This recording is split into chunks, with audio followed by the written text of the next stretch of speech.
When board games give us more, we're rolling with more. Hi, I am Will, and with me as always is the one who spells CEO with letters. Sarah. And today we're doing a review of Galactic Cruise Accommodations Expansion 2. Ooh. You got it. Sarah, tell us a bit about this expansion. All right. This expansion includes several modules that can be mixed and matched however you like, except the blueprint modules from both expansions can't be mixed together, and of course they can't be mixed with the base game. There's 3 sets of modules if you have all the, You choose a tray. Yes. You play with that tray. Exactly. This expansion includes more those specialized blueprints, starting upgrade cards, and then more of all the other components. So let's go into how this changes things up. Specialized blueprints. Well, Okay, so this works like Expansion 1's advancement segments, where the cabins are either left, right, or center, and they have to be matched up to form cabins in order for them to be added to the rocket. Now, what's different is normally when you have a day in space, you look at the guest type and there'll be guest ability bonuses. These no longer are appropriate. Rather, you look at what's in your rocket, see what guests it can accommodate, and take the action based on the segments and what they say to do. Exactly. Yes, that's everything that changes there. Yes. Starting upgrade cards.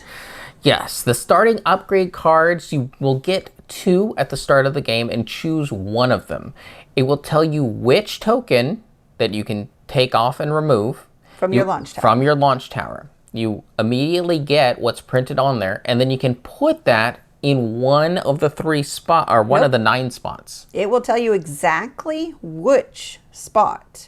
Right. You don't get to choose. Right, it'll tell you specifically which of the 9 spots it goes in. Right. To get. I wish you could choose. Well, I think they did that because there are spots that are better than others, and there's different abilities that are better than others. Yeah. So they were careful to balance it out. Yes. Yeah. However, there's a lot of them, so maybe it's just a case of they had every single combination. It's possible that every combination is in there, but I'm not really sure about that. But yeah, so basically this gives you asymmetric start with different effects and bonus stuff. Yes, and kickstarts the game. Yes. Because now with you gaining the bonus from the chit on the tower, you actually have different starting situations than any other play style. Right. Otherwise, like we said, there's more agenda cards, upgrade tokens, expert worker tiles, and even new technology tiles. However, some of these things are going to be based on the modules, so it will depend on what you're playing with as to whether or not you should use some of these things. Yeah, like when it comes to the technologies, there's actually only 2. You have a base version that doesn't have a track to upgrade, and then you have 2 versions of the same thing that have tracks. Yeah. And so it allows you to play with those types of technologies. From Expansion 1. Or from the base game. Right. So that's really nice. Okay, let's talk about how this changes the 2-player experience for specialized blueprints. It really slows down the game. And again, like we had with the cabin matching in Expansion 1, you've got that extra complication of you can't even put these things together in your rocket if they don't match placement. But now you've got the extra complication of is it an ability? Yes. And because the abilities are all, well, different, and some abilities are better than others, that's reflected in the cost. So on average, the cost to even build these segments cost more than segments from the other expansion or the base game. Right. So that's why it slows things down, and you could get into situations where one person gets luckier than the other person, and that just makes a bigger disparity, again, when you're playing a 2-player game. Yeah. The starting upgrade cards, on the other hand, just speeds up the speeds up the game and gives players more direction on what to do, because now you have an asymmetric ability. Maybe you get the one that makes agenda cards better, or you something. I can't think of anything. Sarah just wishes that she could choose what abilities she gets But then that's too much power for True. her I to can't- be held Can't responsible. go crazy with Yeah. it. But that's really all it affects for the two-player experience. Yeah. For accessibility, I do want to point out this cabin matching with these specialized blueprints will complicate things. So this is already a complex game just in the base game. But if you were already struggling with that, this might be a notch too much, especially if you do have spatial reasoning challenges. Yeah, and visually the segments become very, very dense. Yeah. This, I think it was the one time where we were really feeling it would be nice to have the icon guide that they finally printed out or gave a file for. Right. Because this one was Sarah doing a lot of research on tiles. It added brand new icons to the game, and they were really tiny on all of the segments. So I'd be picking up these tiles all the time, even the ones that were already in the rockets. And if Will had a question about one of his, I'd have to pick it out of his rocket to see what the icon is and then go look it up in one of the 3 books. So again, it was a bit overwhelming at certain points. Yeah. So that's just one of the things to watch out for. For the starting upgrade cards, accessibility-wise, this is actually going to be really great at helping equalize player skills. So someone who's not as, what's the word? Advanced. You give these to them so that they get a little bit of a leg up. So maybe if you have, like even for me and Will, he's a bit better at these games than me. So maybe I get an upgrade card to start with, but he doesn't. And that's the kind of example of you help the person who's struggling with the game a bit more to get started. Yeah. Or if you want to even do it one step further, like, okay, well, maybe that might still be too much of an advantage because we're still fairly equal in skill level. Right. I could get the 2 cards, but Sarah could then not get cards and instead choose whichever tile she wants, True. gets the ability, and then chooses whichever ability she puts, which is effectively the same level of bonus, but she gets the additional freedom. And because hopefully you know your play style, you can pick out a benefit that you think will help you right now, and then a benefit that will help you the whole game. So again, you get to, I think that's my biggest frustration. I'll talk about it more in my opinion part, is you get to choose what kind of asymmetric ability you want, which other games you usually have a bit more choice in. Yeah. Where here is you get 2 random cards and you have to pick between them, and neither of them could be exactly how you like to play. So, all right. So let's move on to what we feel about these 2 Major changes. So for specialized blueprints. So there is downsides with it slowing the game on both the matching and the added cost. Oh, and the cost, yes. Added cost. What I do like, though, is the actions give a level of asymmetry that my rockets are different than Sarah's rockets. True. And the way I build them becomes very important because when I launch that rocket, those are going to be the actions I have available to me for that cruise. Right. Because in a base game, we're both getting the same effect for all adventurers, same effect for, each of the other 2 types. But here, my adventurer is going to do something very different than Will's adventurer out in space. Yeah.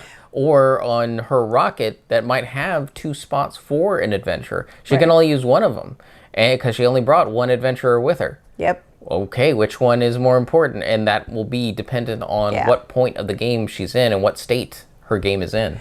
I like the new actions. I still do not like the cabin matching. So for me, a variant I would choose would be to play with these tiles, completely ignoring the cabin matching, but still using you still have to pay the cost. Yeah. The cost is for the ability, not for where the darn Door cabin is. Yeah, exactly. So that's my 2 cents on that. For starting upgrade cards, well, I think you all know my opinion of it. What do you think about the asymmetry?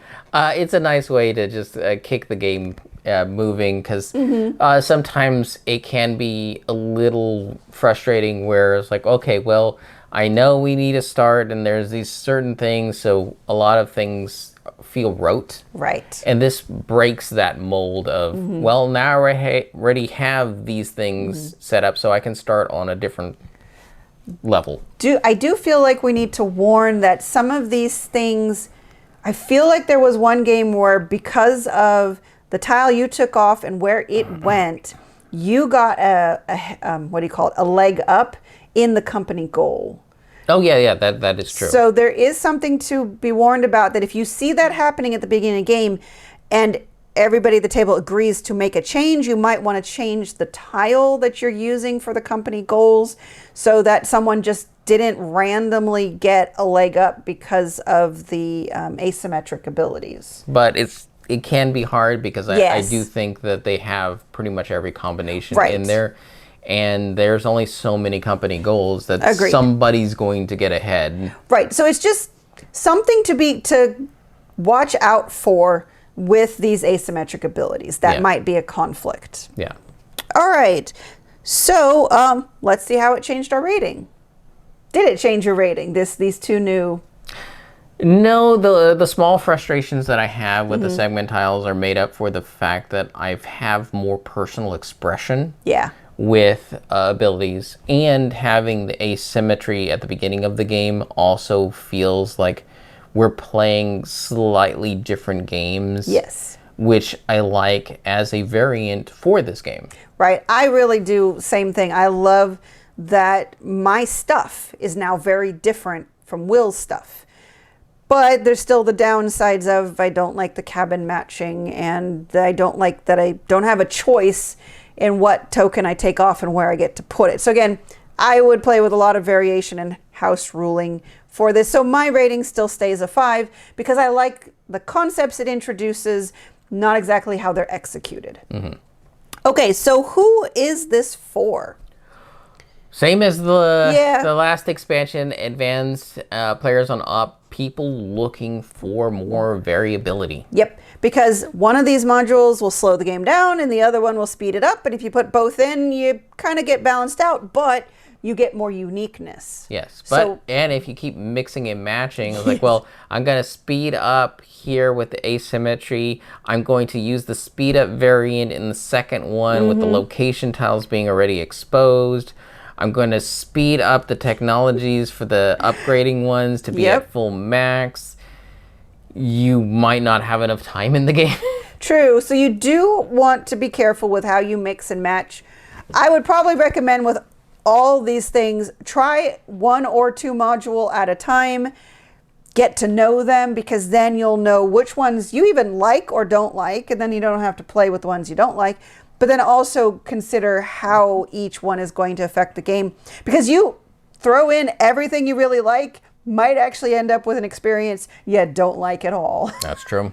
So, all right, well, we're still at an 11 out of 12 for this expansion. So the whole thing for Galactic Cruise is 11 out of 12. Yes, it's 11 out of 12 for base game, 11 out of 12 for expansion 1, and 11 out of 12 for expansion 2. I think we recommend this. Yes, and I think it comes back to like what we mentioned in expansion 1 is the way they approach expansions. They tweak Yes. and enhance. They don't just add new stuff. Right. So and that's what also makes it nice for learning these expansions is you're not learning a new whole book Right.